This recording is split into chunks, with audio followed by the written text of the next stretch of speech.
After 20 years, America's war with Afghanistan is officially over. Yesterday, the U.S. completed its withdrawal from the country. But there are still many questions about what comes next in the region and also for U.S. citizens. Political analyst Ric Epps joining us again with more. Ric, good morning. Always good to see you.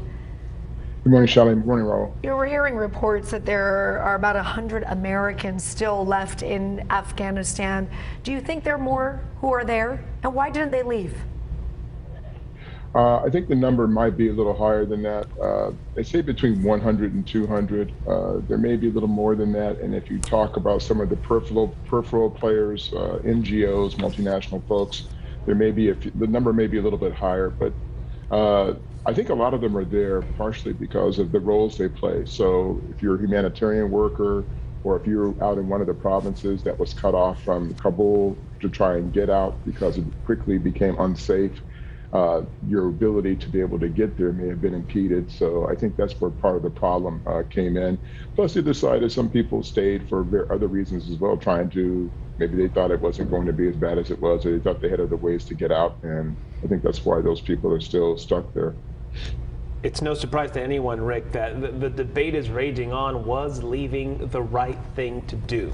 You're an expert on this region in the Middle East. They have known conflict for decades. What's your take?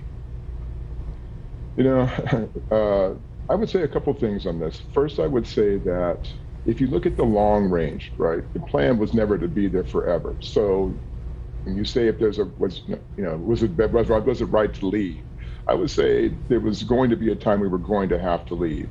But to leave in the fashion that we did, I think, is what the problem is. And the fact that we left so many people vulnerable. Now, in the short term, the answer would probably be, yeah, it made sense. The long-term ramifications are what I'm much more concerned about. And there's lots of peripheral action regionally that with the instability of the Taliban government, particularly with the terrorist attacks, because the ISIS-K has a war declared against them since Taliban had made an agreement with the United States. So this is a real issue, and if that starts to continue, and the ISIS-K folks are very adept at guerrilla warfare, urban guerrilla warfare. So if they destabilize this country, then we've got a bigger problem as it spreads its rhetoric around the rest of the world and around that region. So that becomes a greater problem. And I think that's one of the reasons why you either have to make it a political decision if you're going to stay the course, or whether you're going to decide that it's not worth the trouble. And I think this region, it was because of the insecurity, is worth the trouble to try and protect on some level. There are images and video coming out, Ric, this morning, and it shows what is left of the airport, the Taliban walking around U.S. military equipment, looking to what they're holding American guns, wearing what quite possibly looks like American uniforms. Do you think from the outside this is a defeat for the United States?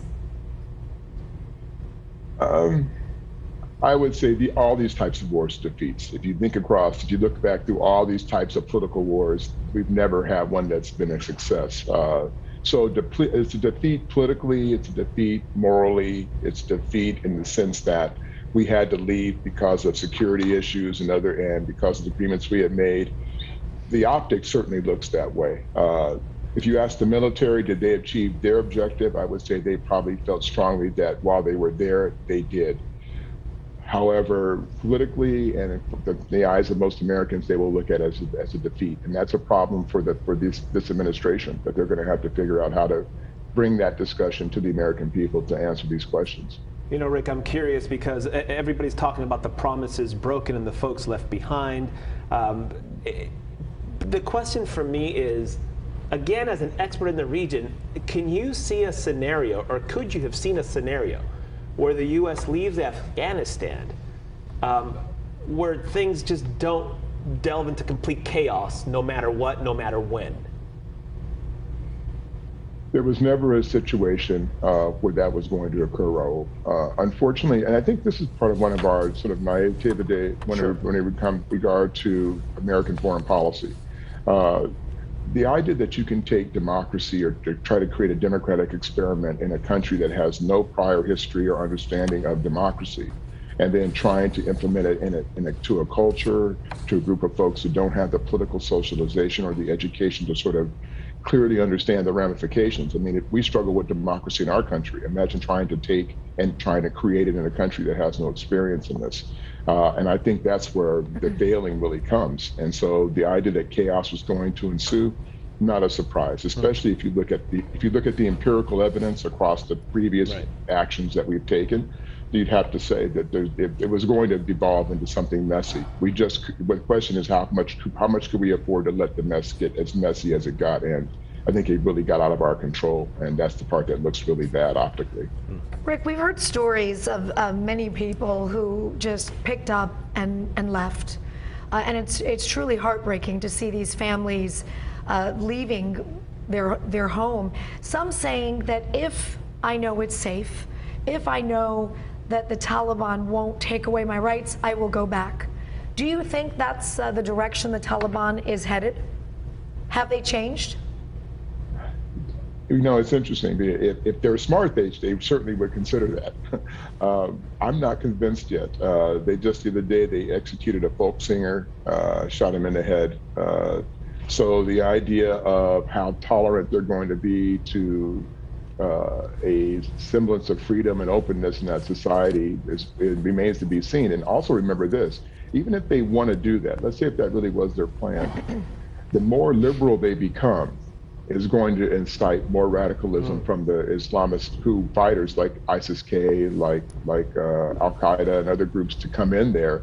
And that's the danger, is that if these other groups can import more people into the region, especially since the Taliban can't control all the borders yet, that could be a real problem that could really turn this into a bigger mess. It's fascinating because going off of what you just said, the Taliban does now want a place at the table on the world stage, which is just fascinating to anybody who's been following what they've done over the last 10, 20, 30, however many years they've been around. Can you see a moment in time when that's actually something where the Taliban government is a legit government respected by the UN and the world? Or is that something that's really not really ever going to happen? Well, you know, it's probably a long stretch. However, I will say, and I mentioned this a week or so ago, that Taliban 2.0, depending on the leadership of that organization, just like Hezbollah in Lebanon and other entities like the PLO which became the PA, right? And those entities start to get some diplomatic get out of jail free card, if you would, if they start to show some semblance of human rights concerns and allow those things to take place. If they're smart, that's the road that I would, if I were in their shoes, that's what I would do. However, it depends on how much the radicals push them toward this, you know, this sort of philosophy of that they have operated under the last 20 years. So it remains to be seen what that's going to look like. Ric Epps, as always, we thank you for the insight this morning. Thanks. Great to see you guys. You got it.